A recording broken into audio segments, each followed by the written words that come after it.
say real quick before we jump in, the slide that you just saw, right, was an image of the Charles River. Thanks, Dira. And I don't know, Dira, do you remember where exactly along the Charles this was? Somewhere in Millis.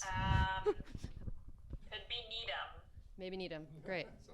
Yeah, so part of the reason, so we started incorporating this into our presentations in part because we learned that there's a lot of really wonderful research out there that shows that connection with nature, not only as we think about it in terms of our mental and physical health, but a lot of what we're talking about today with you all is around community connection and preparing for when there's a crisis, an extreme weather event, right, like flooding.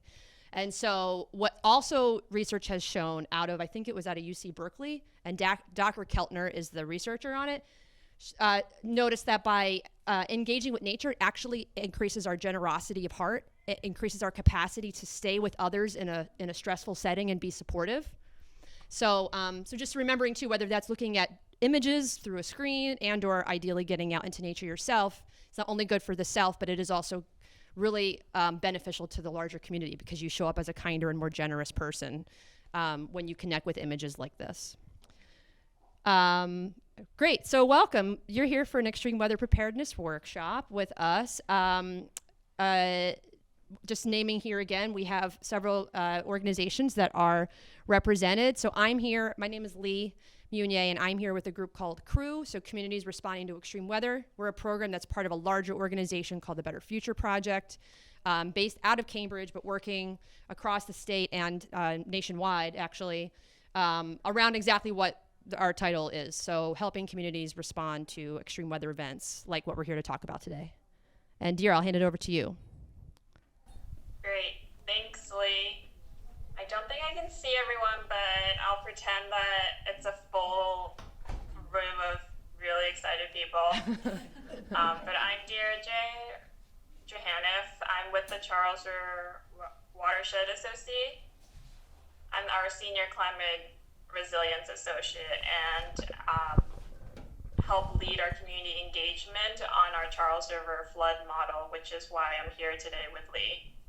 All right, I guess with that, I can start off with the first couple of slides, just giving some background information to why we're here. So the first is kind of as we think about the project and what we do both as an organization for Charles River Watershed Association, but also the project in general. One of the things that we also like to do is ground in thinking about where we are today, especially in terms of location. So I have on here a map of Millis. I think the one on the left is from, it might be 1780s, just of Millis and what the topographic map kind of looks like. And then on the right-hand side, where you guys are today.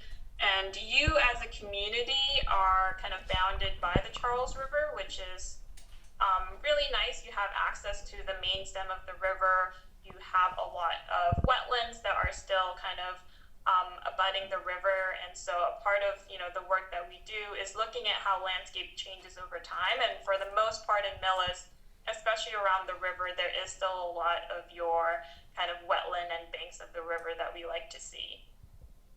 And maybe a lot of you guys are familiar with the history of the Charles River, but just for a quick overview, the Charles River, like many other urban rivers in the country, has gone through many different phases in its lifetime, and within the time frame of the early 1900s all the way through 1970s, the river was really used as a dumping ground. And so you see these images on the top left-hand side of a town landfill in Milford that used to have their town landfill right on the banks of the Charles River. And so you see things like automobiles, furniture, other things that people wanted to get rid of end up in the town landfill. And as it became filled with trash and other things, some of that did go directly into the river.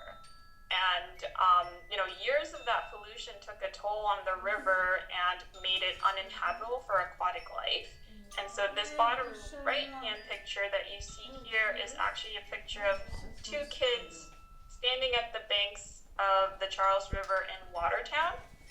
And right here where my mouse is, up until kind of this portion of the river is actually all dead fish that floated up to the river.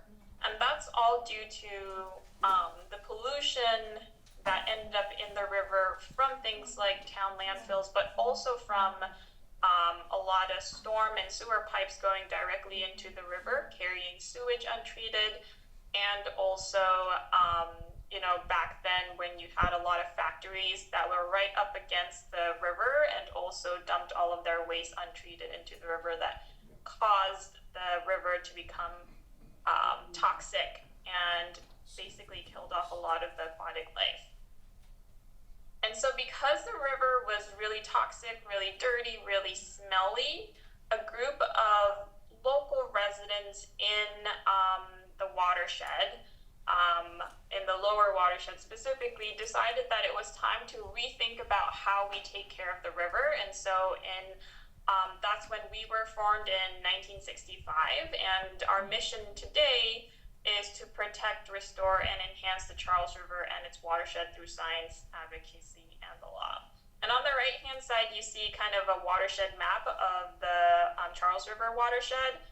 I've pointed out a couple of different names in our watershed, but in total, we have 35 towns and cities that are within our watershed, Millis being one of those towns that is entirely within our watershed, where you can see some towns like Boston is only partially in the Charles River and the other half is in the Neponset River. But Millis itself, because you guys are right up against the main stem river, you're entirely within our watershed.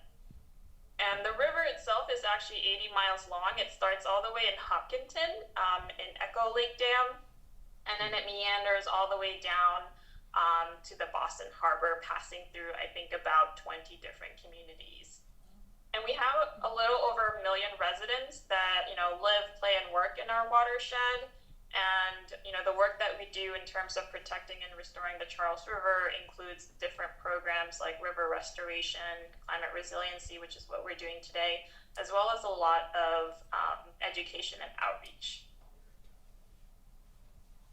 And so like Lee said today, the main focus of our workshop is to think about, extreme weather preparedness. And a lot of that, has to do with, climate change and its impact. And so, this first kind of activity is learning from you all how familiar you are with climate change. And so Lee, since you're in person, I'm going to have you Sure. kind of lead some of the questions. Yeah, happy to. So yeah, go ahead. Go for it. Keep going, dear. I was going to say one of the first questions is, what do you know or what are you familiar with in terms of what's causing climate change or even what's impacting, our lives today from climate change? CO2. So just maybe it will be helpful at this since it's more of kind of like a popcorn style. If you want to yell something out, I'll just say it again into the microphone for you, if that's okay. So we heard CO2. Methane. All right, we're hearing all different kinds of greenhouse gases. Yeah. Automobiles. Factories. Okay, factories. And fossil fuels. Coal. So one of those fossil fuels. Flooding. Fertilizers. So we think about agriculture, the land. Go for it, Dira, if you want to. There we go. So Yes, go for it. Yeah, so I heard some really great answers, like Lee was saying, a lot of different emissions that have contributed to climate change. And so, these are just some highlights of what's causing climate change, which is a lot of that burning, that coal, the fuels that have basically created a heat blanket around our Earth. And so this is just highlighting that, climate change is, a human-caused effect in our current, today experience. And I also wanted to highlight the difference between, weather that you're experiencing, that's more of a day-to-day. And then when we think about climate, that is, a longer period of time, typically looking at 30 years or more. And so when we talk about climate change, we're looking at, the temperature and weather patterns across 30 years or more that is significantly changing from, its natural phenomena.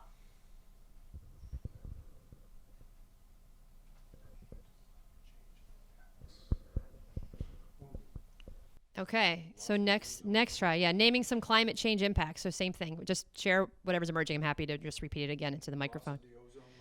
Loss of the ozone layer. More people. Okay, like so in terms of population. Yep. Warmer winters. We're hearing. Serious storms.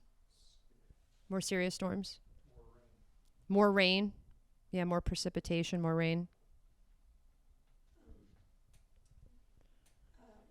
Animal migration. Can you say more about that? Yes, because of the changing climate. I'm gonna just, since you're sharing more, I'm just gonna Because of the changing climate, animals have to migrate earlier or later than they're used to. Okay, yeah. So the migration patterns, and sorry, I know you're probably like, it just came right in my face. So just and maybe naming that too. So we only have one microphone in the room, so if people are flexible to it, I might come up and it's easier if I hold the mic because then I can just hold it at a consistent distance. So, but please let me know if for any reason you're like, that makes me uncomfortable, or I'll hold my response for later and just write it down. Please feel free to do that. So I apologize for just kind of stepping it. But yes, again, so thank you for that. So animal migration, so we're thinking more about the changes to them, right, in terms of timing and distances and the actual paths they're taking. Impact on plants too. So impacts on plants. And you're saying that from a similar space, so it's changing. Saying we really can't grow cranberries anymore Right. in Massachusetts. Got to move up to Canada. Right. So can't grow particular crops or anything anymore, or particular plants that are native to the area because you have to go other places. Yep. Yeah. Yes. Well, migration of animals. That's also impacted, if you think about the past 30 or 40 years, decreasing farms, reforestation of areas has created more environmentally appropriate lands for different species to come forward, to come into more suburban areas, because there's more land bridges that allow them to do that. So that's why you find coyotes closer to Boston, bears coming into Massachusetts, beyond the mountains, Okay. So you Yeah. see more. So changes in the actual landscape too, around forests, and gotcha. Thank you. Okay, go for it, dear. I know you threw some up there, some that we heard. Yeah, I've heard, some folks talk about, experiencing different temperatures, warmer winters, or not even, for us in the Northeast, not even getting as much snow as we used to. And in terms of impacts to farming, yeah, changes in the seasons that farmers are experiencing as well.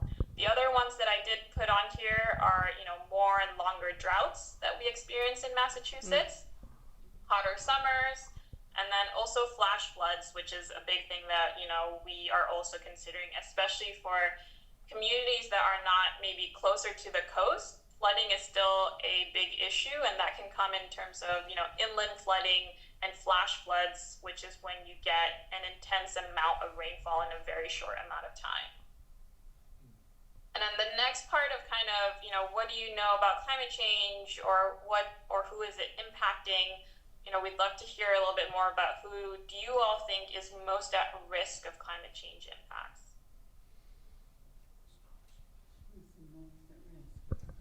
And if I maybe even to start off, want to just acknowledge with gratitude that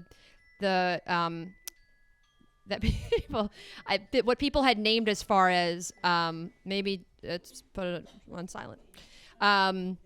Would be people had named about the plants and the animals too. So I know a lot of what we're naming, just want to recognize a lot of what we're naming here around climate change impacts. A lot of this is about kind of the human-centric aspects of it, but just recognizing that actually that's in some ways how we got into this place. So thank you to people who have already been naming who's most at risk, who's impacted. So lifting up animals and plants as well here, in addition to whoever else you all might name. So so just coming back to that question, who would you identify as most at risk with climate change impacts? Okay, waterfront communities. For sure, yeah. Yep, because of the rising sea levels or rising riverine levels, river levels.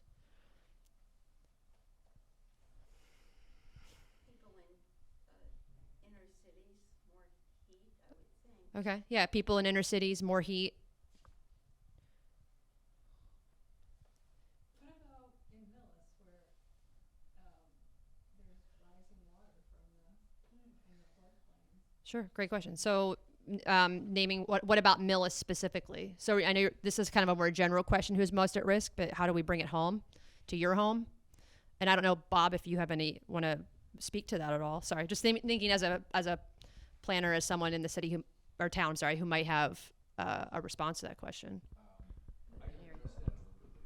Okay, sure. Yeah. So just thank you for that question, and we'll make sure to come back to that. Okay, bring it back home. And back to you, Dira. Oh, go ahead. Yeah, we got more. Islands like Bermuda. Oh, yeah. 1,000 islands, they're very low and they'll be obliterated. They'll Sure. disappear. Yeah.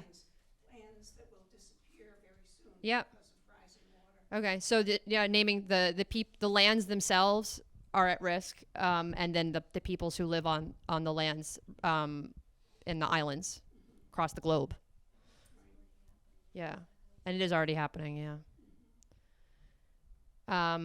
Okay, yeah, Dira, go for it. Yeah, those are some really great answers that I heard. And for this part of the activity, I wanted to highlight two different kind of terms that you've probably already heard of, or you'll hear moving forward when folks talk about climate change impacts and planning for climate resiliency at the local level, which is the term environmental justice communities or climate vulnerable communities. A lot of that has to do with different social infrastructure that folks might have, whether examples of what criteria meet environmental justice communities, or whether a household speaks English or fluently or not, whether they are low income households, elderly, or infants, children who wouldn't be able to make the decision on their own or have resources on their own to react to climate change impacts. Other criteria also include folks with disabilities or health disparities, things like that fall within our environmental justice communities, who are also typically synonymous with climate vulnerable communities. But folks, whoever answered, waterfront communities, that might be what we consider a climate vulnerable community. They are in at a location that is very high risk for climate change impacts such as flooding and sea level rise. So yeah. Yeah, Dira, if I may add on to that, one thing, just that a place that we're focusing on with this particular project and connecting with people that is kind of connects with both of those is in Waltham. So we're working with residents who live in a housing development in the Mill, which is right on the river, already experiencing direct flooding. So they're climate vulnerable because of location, and then also because people that live there, it's like low income housing, tends to be elders in the community, and also they directly support people who are also disabled in the community. So because of the population, the people who live there, and the location puts them like triple risk, of the impacts of the river flooding.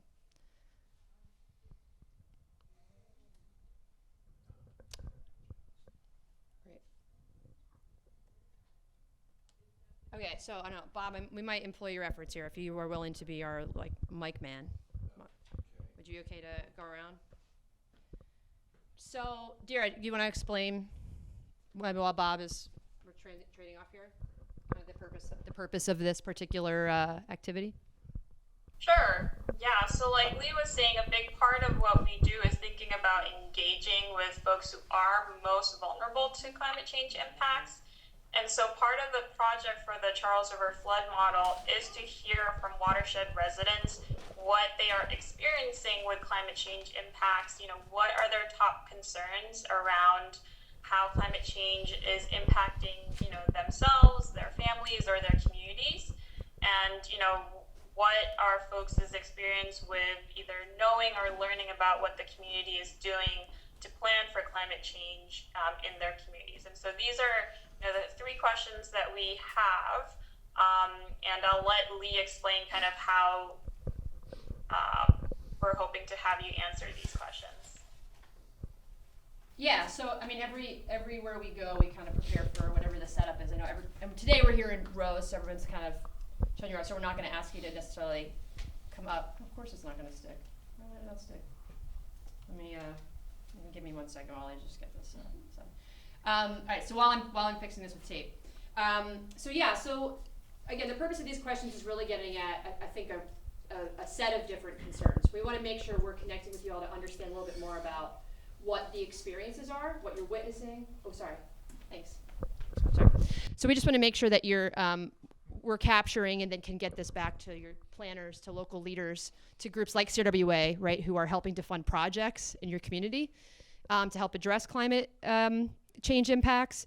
So things that are related to what the actual experiences are for you and for your community.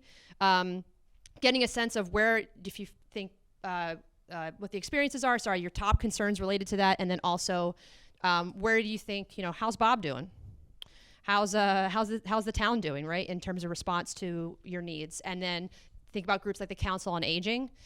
What I will name too, this is just kind of getting y'all thinking about some of these things, and especially about this particular question about, is the response sufficient within your town? And then what we can do is when there'll be sandwiches, I'm sure is probably a large reason why people are here. That's why I'm here. Food is coming at some point. But we will have a couple boards set up, so you're welcome to then offer more thoughts later if you have specific ideas or things you want to see more of offered by the town or even by other community groups based here in Millis and by groups like us who work regionally to support y'all and to learn from you as well.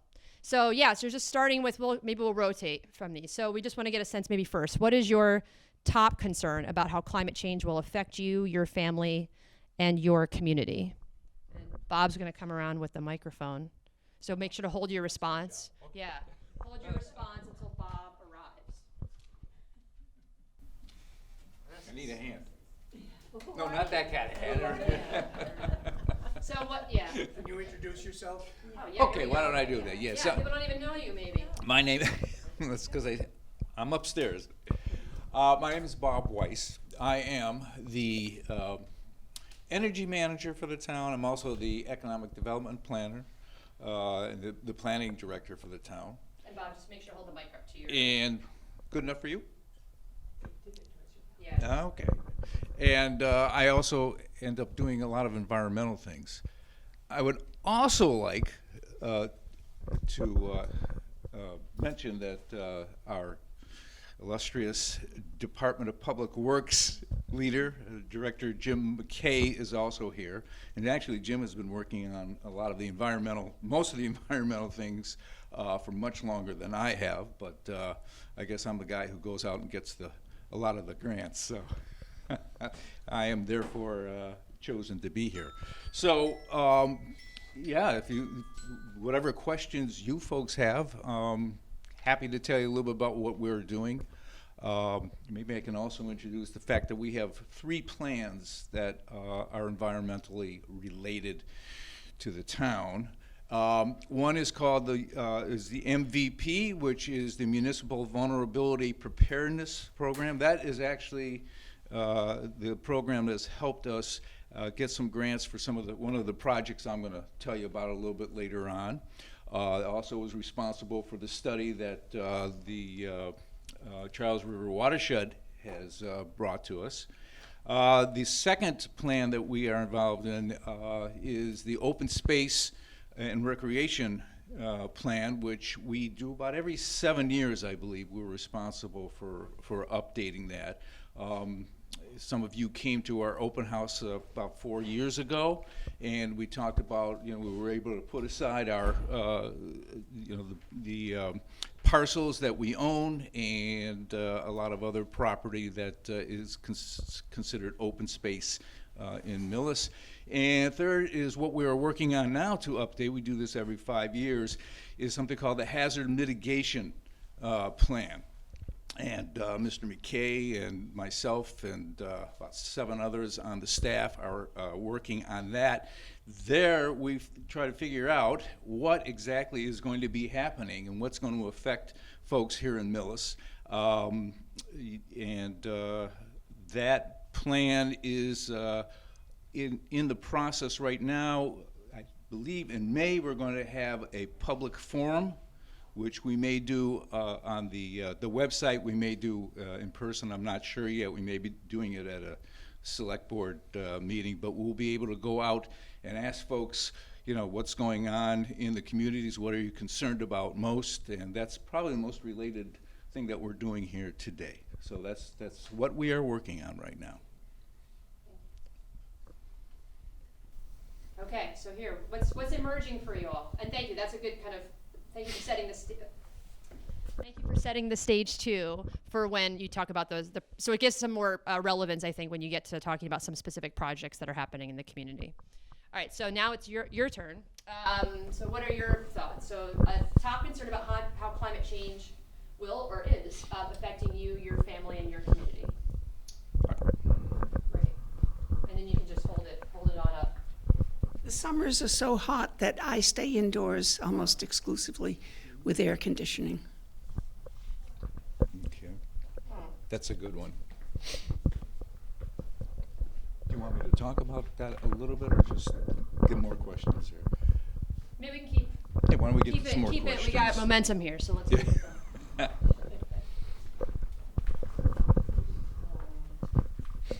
Does it raise the water table? That's a good question. Does it raise the water table? I'm assuming the more frequent and the more intense rains, does that raise the water table? Oh, yeah. Yeah, we'll put that down as an actual. This may be a weird thing, but I've noticed since we've had all this rain, a lot more people are having septic problems. Because a lot of us in Millis has septic systems, and too much water messes up that system. Yeah. So, you know, when we moved to Millis, we had this nice little floodplain next to us that was a little creek. And sometimes it would flood a little bit, and once or twice it flooded a lot. But now it's permanently flooded. And we can't, our road is a dead end and we can't get across it. Plus there's the risk of more mosquitoes with all that water, but it's totally flooded. It's up to the road and beyond, above the road. Okay. Did everybody hear that? No. Okay, so there are creeks that come and go depending on the season. And some of the creeks have been getting larger lately because of all the rain. And now we have a creek that floods when it gets very large, when there's a lot of rain, and now it's permanent. And so it's interfering with the road, so that makes it hard to get around if you're driving or if you're walking. What road is it? Island Road. An island road. It's a dead end road. Well named. Somebody way back when knew what to call that road. So my question is just about the floodplain. How is, it needs to be cleaned out or something. How does that work? Do you work with the, Charles, with the floodplain? Well, that's pretty much what so the question is on the floodplain, you know, how does it get cleaned out? How do we adjust for it? And we will get to the answers to some of these questions, I think, as soon as we've got a bunch of questions set aside. And I think we can get to some of these answers. Yeah, and so maybe I think these two questions are linked, right? So one is just kind of we very intentionally ask about top because that's kind of like I was thinking about like accessing your heart. Like, what's the first thing that for you is like a top priority, and that changes depending on the person, right? And depending on our own personal circumstances, our own home circumstances, and then who and what we care about in the world. So that's kind of where ask this question. And I'm also want to recognize that these are connected, and what we're starting to hear is some of the responses to this question. So maybe I'm going to also then move us here more directly. So we're hearing about specific impacts to streetscapes that you all interact with and creeks, so actual waterways. So maybe let's continue with that thought. So what climate change impacts are you already experiencing? So this might still be connected to this, but just kind of thinking more generally. So are there additional ones that you're experiencing that weren't necessarily the top one?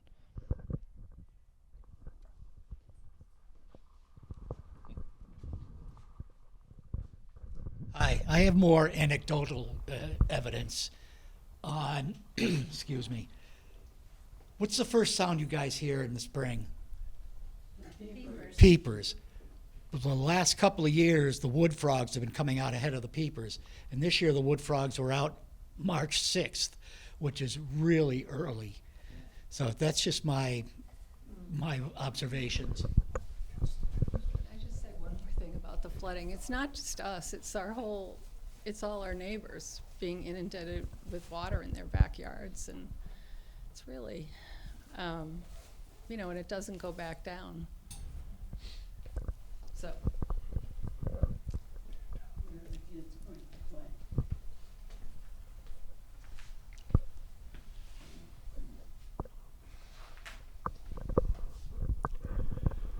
And maybe, so I think, thank you. And so leading to, just recognizing again that these do overlap. And then bringing it back home, right, to what's sufficient. So do you think, this is framed as a yes or no question.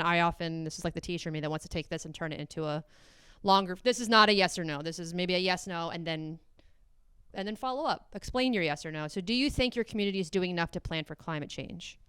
And that can, however you think community. So that can be the full town of Millis. It could be your most immediate neighborhood. Do you think your community is doing enough to plan for climate change? And your response, and then maybe explain a little more why that's your response. How do we know what you're doing? Question is, I'll repeat that. The question, how do we know what the town is doing? Yeah. Okay. Well, we know at least that you recognize it. You know, I don't think most people know what the town's doing. No. There's not a lot of Right. communication. Yeah, I'm Yeah. thinking about the beaver population too. Oh, a question about the beaver population. Yeah.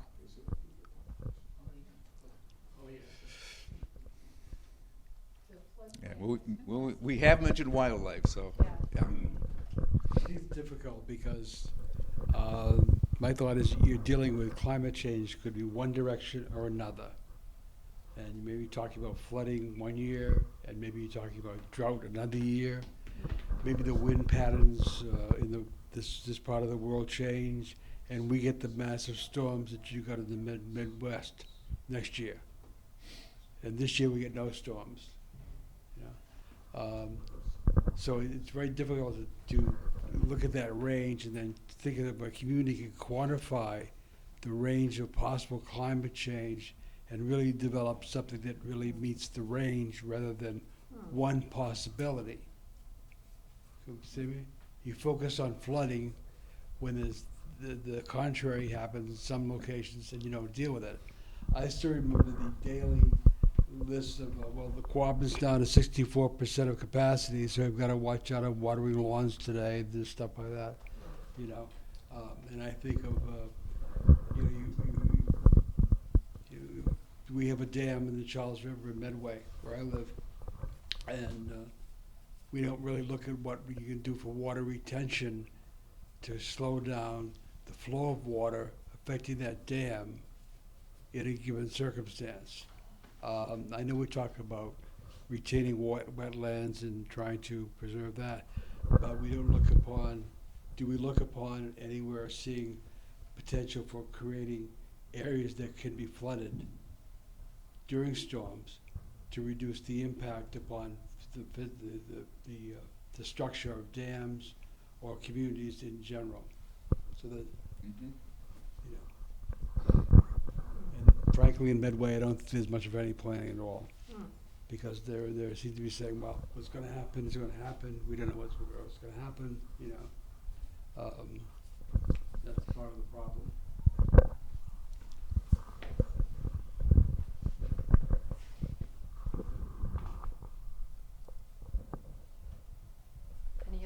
Any other thoughts? You got this. I got it. I think I get very discouraged that there's any hope at all for correcting climate change. So I do feel nobody's doing enough to plan for climate change. Thank you. You're welcome. Yeah. So let me just, for this particular question, make sure, because I'll make sure to capture your thought on here as well. Actually, so let me also just put in a quick pause, because I want to recognize that I didn't do, which I'm like, Lee, come on. Again, thinking about having been a teacher and really being interested in who people are as individuals. And so I didn't necessarily ask, like, hey, when you're about to speak, also, what's your name? Who are you? So, which for me, I apologize, because for us, we continue to be committed as much as we can to, like, weaving in practices in the spaces we're in that help you to build relationships. And so that was a miss. So from here, if you're open to it, feel free to share your name when you're responding on things. And then again, we'll be here hanging out together. So also feel free to introduce yourselves, and we have name tags if you want to use them, but I apologize for not offering that directive or suggestion for when you're going to share. That's my job to do that.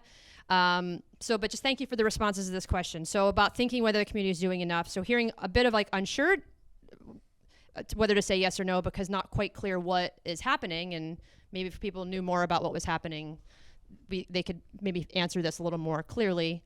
And then hearing a bit more about like the need to quantify information so that we can more respond to the range of impacts that are happening, right? Because I really appreciated what you said about even just the simple, like what a directive might be from the town to residents, and it changes. One year is like, don't water your lawns, and the next year is like, you're fine, we have so much water, do whatever you want. So, and that can, even that kind of ping-ponging back and forth is in itself a stressor, right? The uncertainty and how to be in communication with people around that and help people prepare for what is not going to be a consistent change. There's also weakness overall in the language that comes out from people who are concerned about climate change. What was it? 1% rise in temperature in the world since the Industrial Revolution has been propagated as a basis. 1% rise. It sounds awfully small when you consider the history of the world, the different weather patterns that have occurred during different periods in time.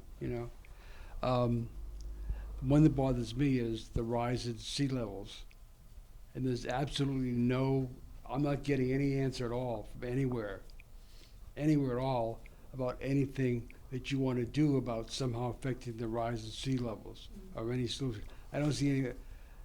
Dealing with carbon emissions and automobiles does not relate to the amount of water that's salt water versus fresh water that's in the ocean and ice caps or not. It doesn't deal with it at all. So it's like an area that's thrown out as being this really bad thing that's going to happen, but there's absolutely no program to look at that area and see what could be done. I mean, I've got a suggestion for you, okay?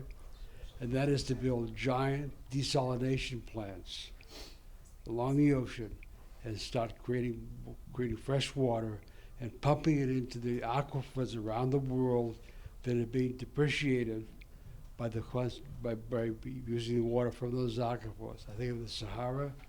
There's deserts all over the world. There's areas of the Great Plains, the United States, and other areas where the groundwater is being depreciated over the years. Okay, we're doing nothing to replenish it, and at the same time we're worried about islands disappearing. We have the time now with solar energy to build desalination plants, which are used throughout the world now, okay, to replenish those aquifers, and in essence cut down on whatever possible change there is in the level of water. Thank you. Yeah. But again, nobody talks about anything at all. This is a subject matter that isn't talked about at all, and you're supposed to Here, come just out into things. make sure to thinking hold that And you're supposed to come out of everything thinking we're moving forward when you've identified a real deficiency and you haven't identified an action plan. If you go onto the internet, which I started to do about 3 or 4 years ago when we started, started taking on some of the environmental responsibilities, and I've noticed that everywhere in the world, all these countries are starting to work on it. In fact, there's a lot going on in many other countries, more than what's going on in our country. I think we all know that. So it's becoming a very local problem all over the world. I mean, we're talking about joining with thousands and maybe hundreds of thousands of communities all over the world. So it's, to me, that's more a matter of optimism, because people, just like here, there are people in groups all over the world who are concerned about this and starting to work on this. So and there are lots of big ideas, like you mentioned, like the desalinization. But most of the things are, well, we don't think they're small projects. I mean, stopping the water that's starting to engulf on Island Road is not a small project here.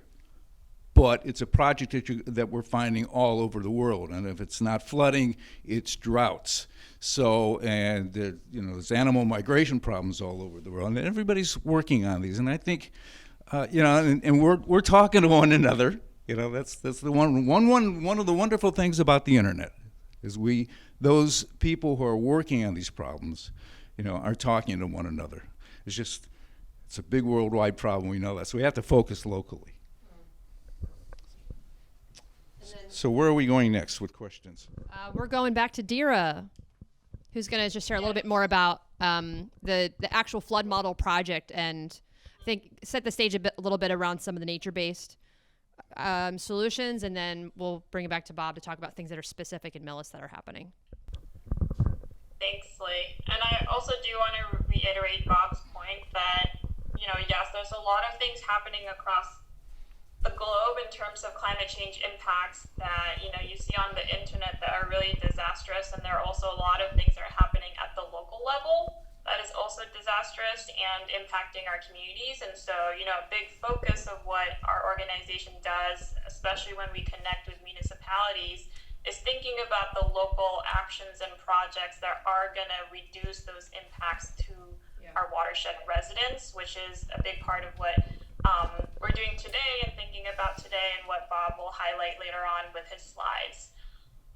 And just to preface before we go into some of the challenges in our watershed, apologize, I have these numbers for Watertown, but a big issue that we that landscape changes that has happened in our watershed is an increase of impervious surfaces, so your hardscapes, your roads, your rooftops, your buildings, your sidewalks that are basically, a lot of times replacing your pervious surfaces. So think of your grass, your soils, your trees that have the ability to absorb stormwater or rainwater.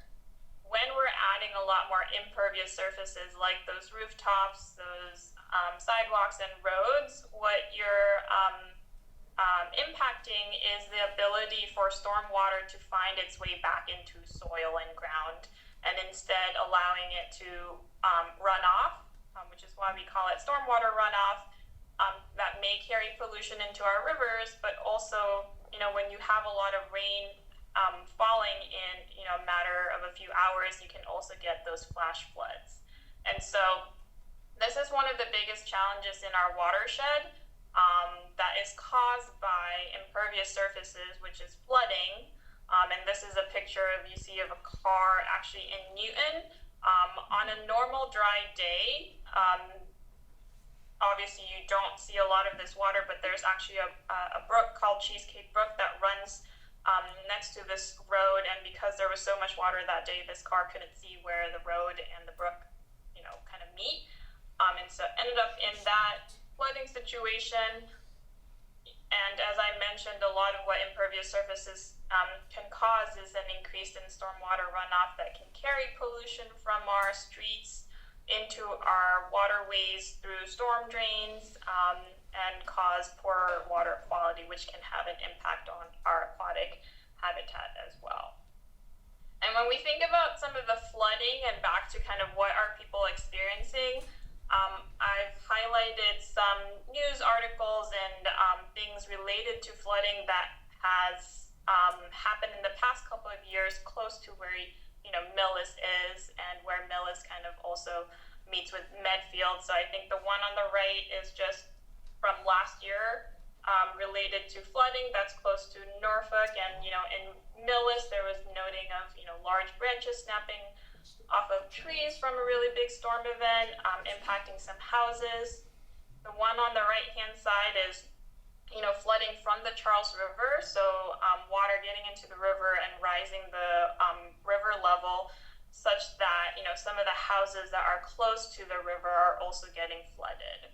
And so these are these are real things that people in your communities and in our watershed communities are experiencing, and this is one of the things that we are hoping to address or are addressing with our Charles River flood model, which on the right hand side is just what it looks like on a computer screen. It's a kind of interactive computer model. But just to take a step back, you might or might not be familiar with, in Massachusetts, our municipalities or our towns and cities are kind of tasked on their own to do the work in addressing climate change impacts such as flooding, heat, and drought. When you think about other states in the country, so example, a popular one might be like Texas or Arizona that works at a county level. Massachusetts doesn't work at a county level, which is higher and bigger than your town and municipality boundaries. And so one of the things that the Charles River flood model is doing is having our communities like Millis, Medway, Medfield talking to one another because they're right next to each other to discuss their climate change impacts, because your climate change impacts such as flooding is not going to respect municipal boundaries, right? Those are basically man-made lines that we've designated to create town boundaries, but water will just move downhill, and in a watershed it's just going to move where it needs to go, and that means that it will also cross your town boundaries. And so this model that we've created is actually looking at how water moves across the watershed during a big rain event. And we work with our municipalities, including Millis, to create these specific model to note where flooding is impacting. And I have took a closer screenshot to where you guys are today and what the model shows in terms of flooding. And so you see all of these blue kind of hexagons on the map. The darker the blue is basically the deeper the flood water is. And so you'll see that in different parts of Millis, different areas are experiencing different levels of flooding. And so after creating this flood model, the next stage of the project is to think about solutions. And that is really where we're working with towns and cities to think about what type of nature-based solutions that we want to implement at the local level. So examples of that could be, increasing tree canopy, which could address heat impacts, wetland restoration, which could help store more floodwaters. Maybe we need stronger policies or regulations that would make your town more resilient to climate change. And also, green stormwater infrastructure, which is, a type of system that would basically mimic a lot of those nature processes, like how trees can absorb a lot of stormwater and can provide cooling effects.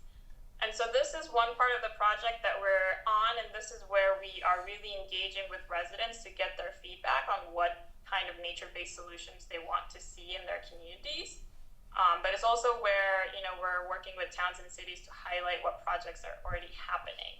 And so I think I'll pass it off to Bob to highlight some of the projects that Millis is also focusing on. And I can change the slides as you need me to. Thanks, Tira. At this point, I would like to also call up my colleague, our DPW Director, Jim McKay.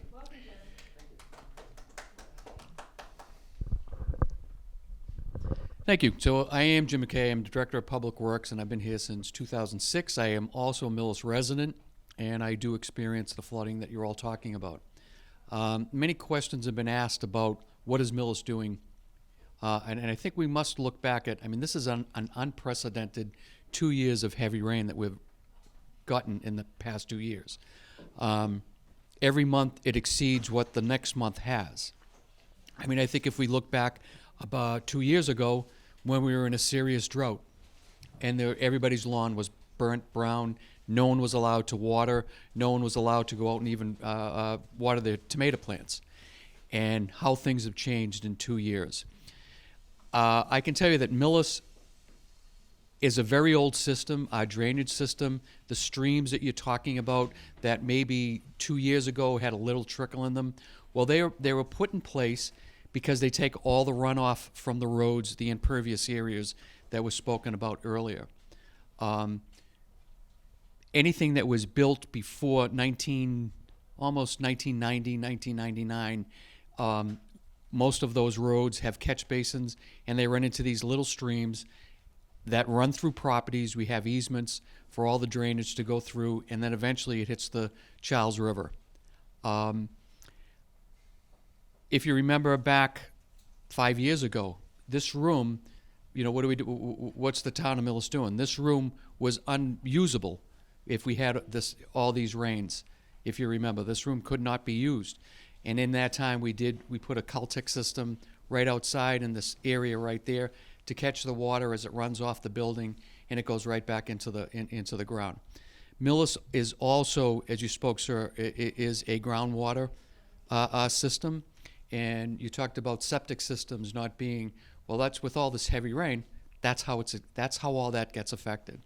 You know, the water table absolutely raises with all this rain we've gotten, no question. And it will continue to rise if we keep on getting these. We also, I'm also on the Millis Planning Board, and anything that's built groundwater runs into, if you look at all the new developments, if you take a look at Hickory Hills off of Acorn Street, if anybody remembers driving down Acorn Street before that development was built, the water used to just sheet across the roads. And it would be doing it today, even though we haven't had rain in 3 days. That development is now built that all the water in that area has to be retained on that property. None of that water can leach out and go someplace else. So the water that comes from whatever streets that were built, catch basins, it all stays on that property, and it all gets recharged into our aquifer. Millis is also governed by the Charles River Watershed Association. They have much to say about what our water permit and what we can use and discharge, and most importantly, we're governed by the Mass DEP.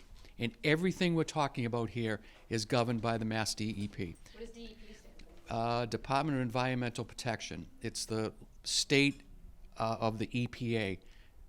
EPA is Environmental Protection Agency.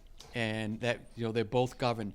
And stormwater management is a big thing with the EPA, and it's trickling down to the Mass DEP, and it's all costing us, because everything that we've done in Millis, all the properties that were built, from the police station, the new school, the DPW buildings, all that has whatever a developer has to build, Millis has to put that in place also.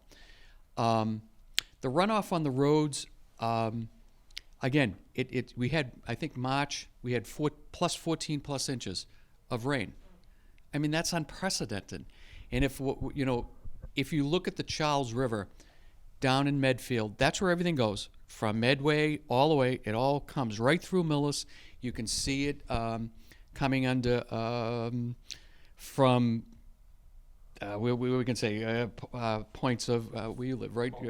Baltimore Street. Baltimore's a good point where you see it. It makes that turn and it makes the cut across. When you see that up, the right at Myrtle Street, you can see it. Pleasant Street, all that, it comes that way. And everything from the upper end of Island Road that we spoke about, you spoke about Island Road.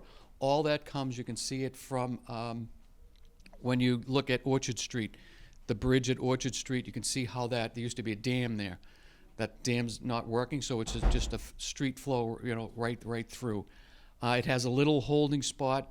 But so when you notice when that's all up, that's when we all have problems. That's when the drainage, and if the Charles River is choked up down in Medfield, there's nothing we can do to alleviate the problems in these little streams that you talk about. Somebody mentioned beavers. Beavers are the most dangerous animals that we have in Millis. Not dangerous, I don't say, they're actually beautiful, but they cause us the most expensive. We've invested in beaver defender systems. If you all remember, on Farm Street, when it goes underneath where the post office is, we've installed there Primavera. There's beaver defenders up at Orchard Street near Glen Ellen. There's several of those beaver defenders. They do work, but the beavers are a lot smarter than any one of us sitting in this room. They know they wait for us to finish, and we'll clear it out. And then right as we're going, they come and they block up. Even these defenders. Many roads have not flooded anywhere near as what has in the past. If we were experience this same amount of rain back in, I think if you remember, was it back in 2009, 2010 when we closed down Route 109? That was closed down for what, almost a week and a half to 2 weeks because the Charles River could not take Millis, Medway, and everything else coming downstream from it. But we are on it. Stormwater management is a big thing. We briefly talked about that. That's a whole program and days of discussions of what stormwater management is. It's regulated, and we are changing that. We have Millis is, I think in this area, we're probably the only one is, the stormwater bill that we all get, and that most of that money is going into trying to rectify some of the old problems of cleaning out catch basins more often, street sweeping. Is that what big machine is now? That Vector. Vacuum in the front? Yep. We've used that on multiple different areas, from water main breaks to, cleaning out. We're going to start this spring cleaning all the catch basins on Route 109 and stuff like that. Hiring somebody to do it? No, we're going to do it on our own now that we have that truck. We still have to have them come and do the outlying streets. But most of the catch basins, when they rebuilt Route 109, they never redid them. They're all, you need a tube to go in and suck them up. We'll talk about paving Route 109 at another meeting when I come back and paving and stuff like that. But so we are trying to do, and we are acting. We do talk to Medfield. We do talk to Medway. We meet with them because it's not just our problem. It's again, look at the gentleman left. I mean, on Village Street. You can see their canoe launch. How many times has that been closed down when you drive? If you drive up Village going through Medway, that's closed constantly because the river is overflowing there. Thanks. Thanks, Jim. So no, Bob, did you want to share any more about any specific projects, or how do you want to? I also want to just recognize time too for us. I know people have been sitting for a little while too, so however you want to. If there's more specific things that you wanted to share before we continue. The slide? Yeah, do you want to share maybe for a couple minutes, and then we'll turn back to just kind of nature-based solutions. What I will just name too, in case there's some pieces, like I mentioned, I'm with a group called CREW, Communities Respond to Extreme Weather. I do have a couple slides that they're at the tail end of these. So when we get to those, I might just like quickly breeze through them just to explain what our organization does. And then we have materials here that as we're like grabbing sandwiches and stuff, I'm happy to show you those a little bit more, and some posters to catch more of your feedback are over here too. So I can explain that when we get to that point.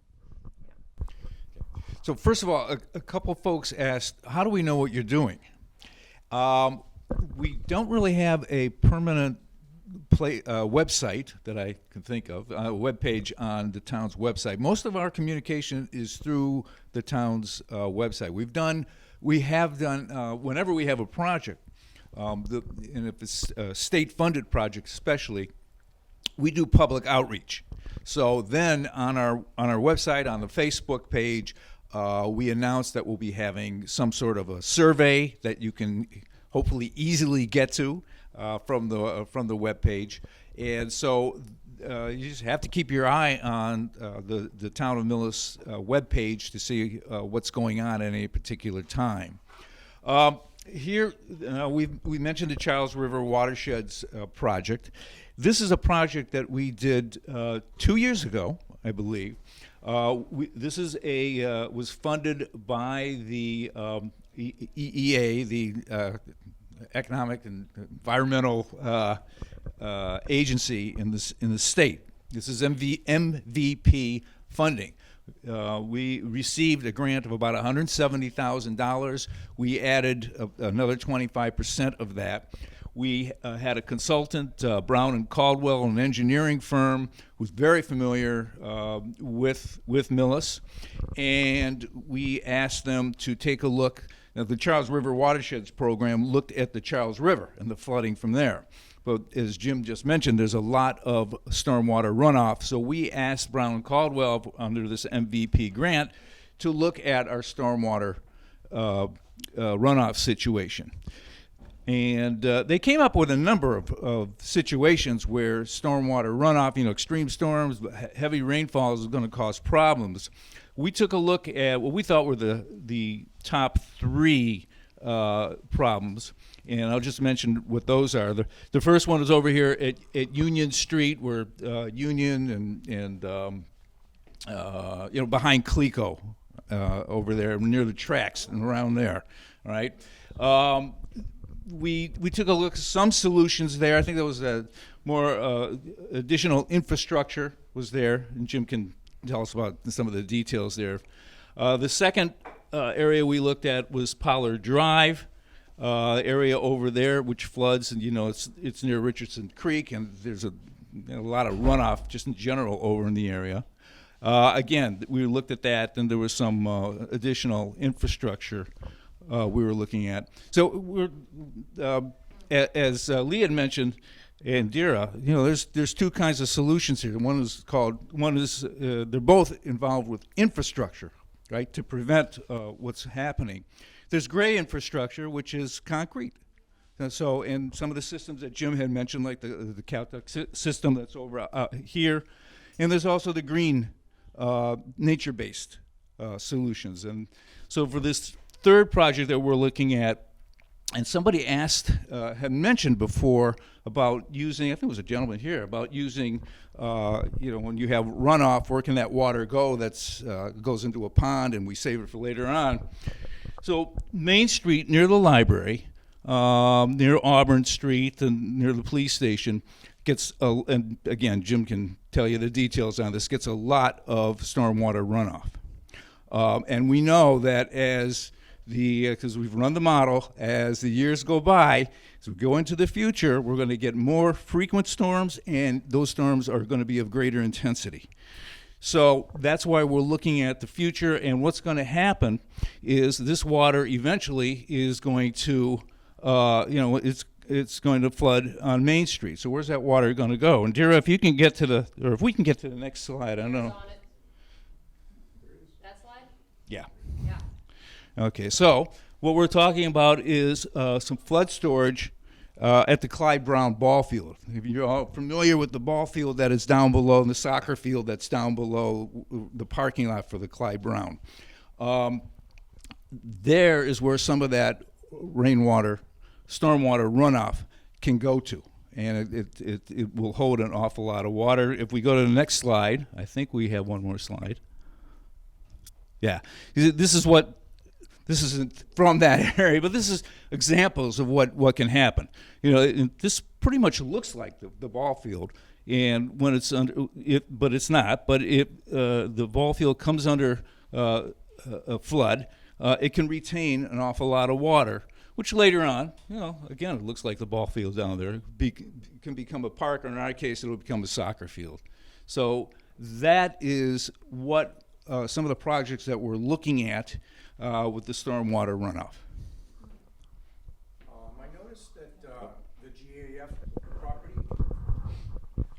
GAF property where they took down everything still has an awful lot of concrete just laid out there as a nice impervious surface, can't you force the people to take that down? You know, destroy it? Somebody wants to answer that. So at this moment, that's in litigation on what's going to be done with that property, and they're not forthwilling to do anything with that property at this time. If you remember, both of those properties, if you remember, we have a severe PFAS problem that we built new water wells for that, and that has something to do with the holdup of that area, why it hasn't been either developed, reconstructed, or anything, and it is being litigated at this time. Do they pay a really big, high stormwater charge? They do. That's good. They pay more than the $99 and the $123 that we pay. Yes. Thank you for that question too. Bringing it home, back to Millis, you know. Okay. Thanks, dear. So just wanted to lift up as well. There was someone I actually spoke with recently, Jen, maybe from Millis UCC. Fantastic. So feel free if you want to also share anything on this too. But I'm just gonna want to lift up some things that are happening in your community that are connected with like building community and climate resilience. That connect with, you know, again, connecting with different groups where you can, if again, coming back, I think to what was mentioned about like hope, and there's a lot of research again, a lot of around like it. In order for us to really activate hope or build that for ourselves, we need to be actively involved in things in the community and seeing things having a difference before our very eyes. And I can talk about that a little bit more with what Crew does. But these are some just opportunities for that in your community, a lot of which also bring it back to nature, bring it back to community building. So just lifting up Millis Garden Club, again, is involved in a lot of gardening around the town. So if you want to check them out, and then Susan, who I had a brief email communication with, offered contact info. We'll make sure these slides connect back. Anne-Marie, we can make sure to get these to you so that these can go out to people. Lifting up the Peace Abbey Foundation, which is connected here in Millis and also in Sherborne. And just a lot of their work is around peacemaking, and a lot of that is about often through nature, right? Projects. Millis UCC, represented here today too, has a community garden. So, and is availability for people to get involved there. So if you'd like to join their community garden, you can contact them through the Millis UCC Garden at Gmail. And then I was unable to get a hold of them, but I'm just added them on here anyways, because I think it's really important to think about intergenerational connection, reminding again of who are the youth in your community, right? And what are they involved in? So I did not get a chance to connect directly with Scott, who's a science teacher at the high school and is the club advisor for the Millis High Environmental Action Club.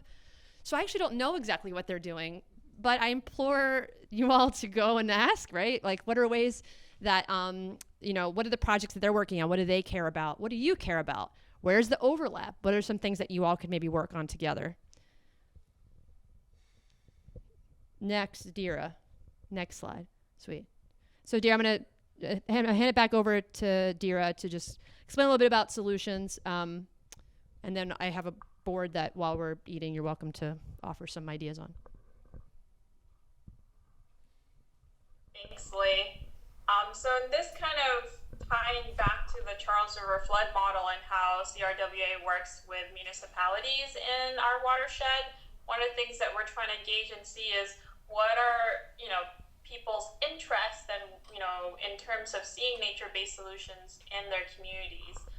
So on the slide is just a couple of different examples of nature-based solutions like restored wetlands, planting more trees, bioswales, which is a type of green stormwater infrastructure, which essentially is, if you're familiar with rain gardens, they function very similarly, might have a little bit more engineering in it, but, functions in the same way where it captures stormwater and all the plants kind of take it up.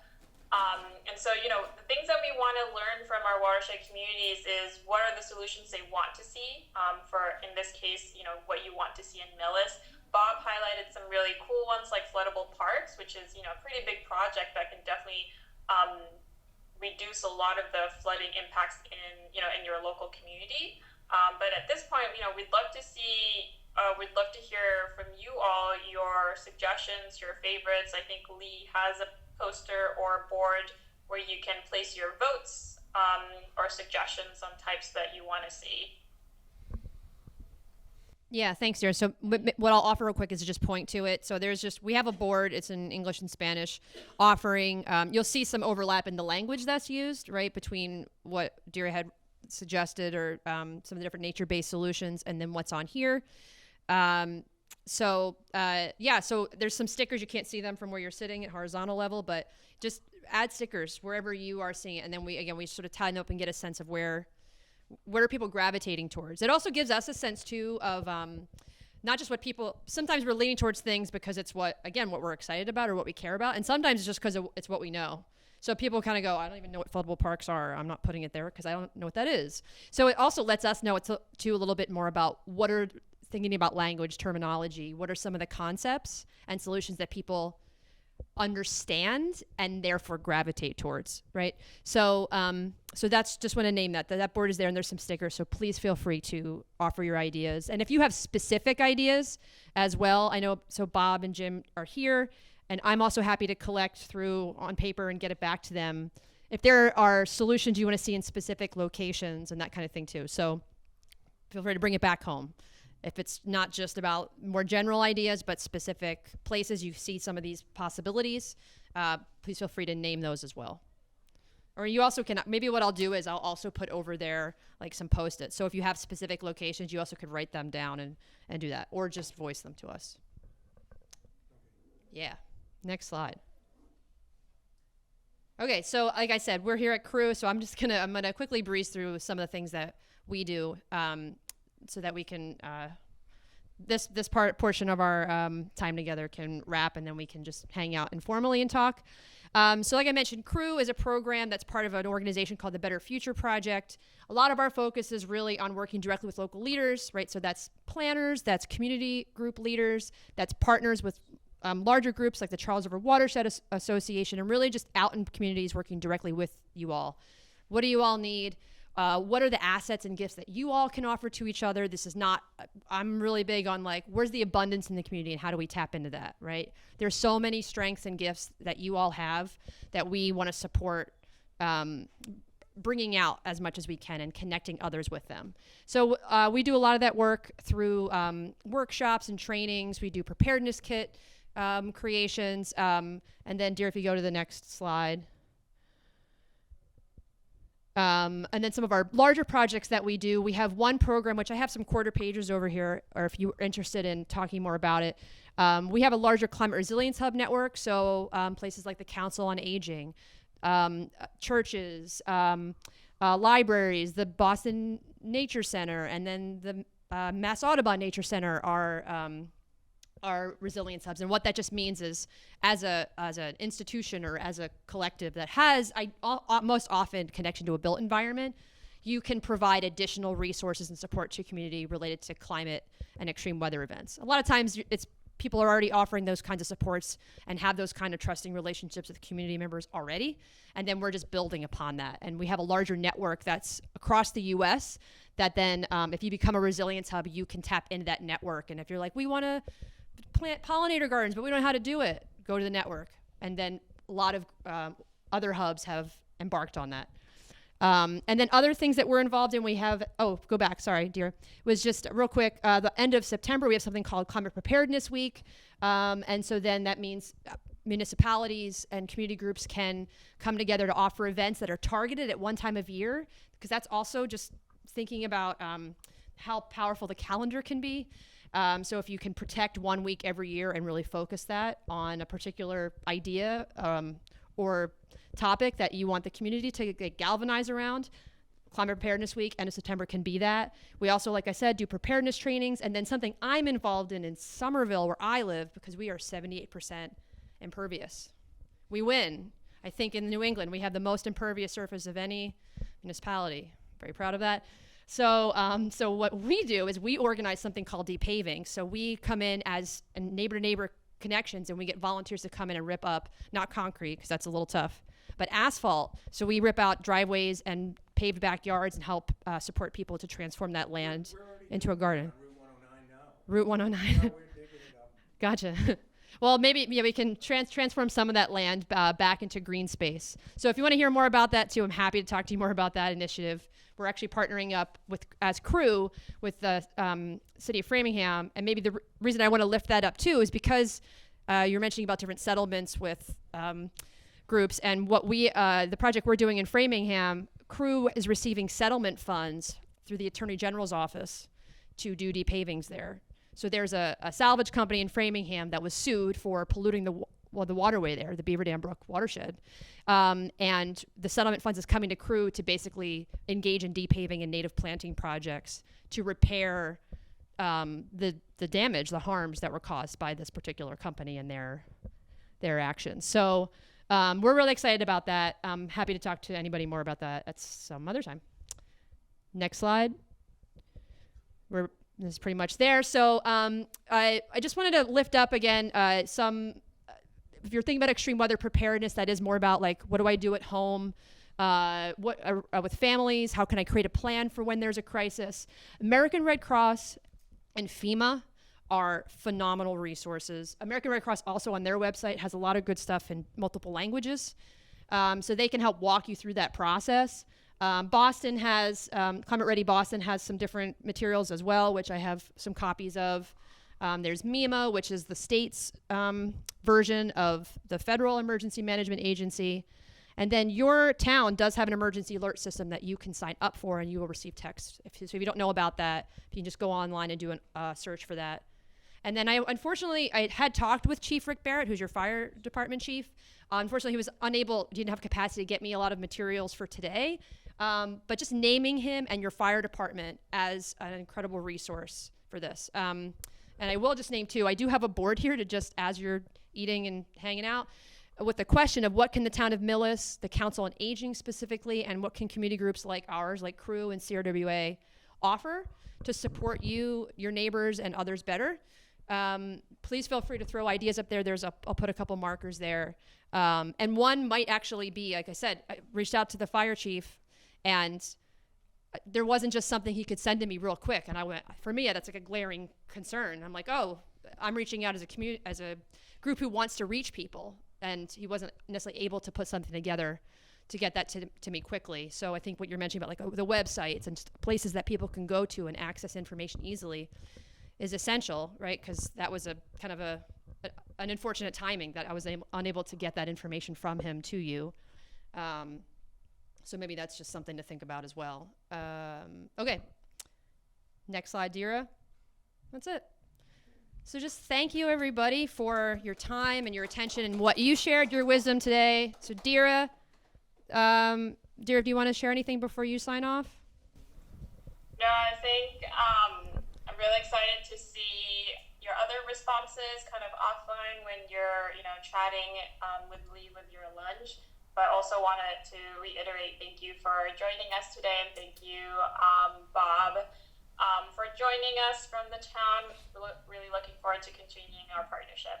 And feel free to email me if you have any other questions about the flood model itself as well.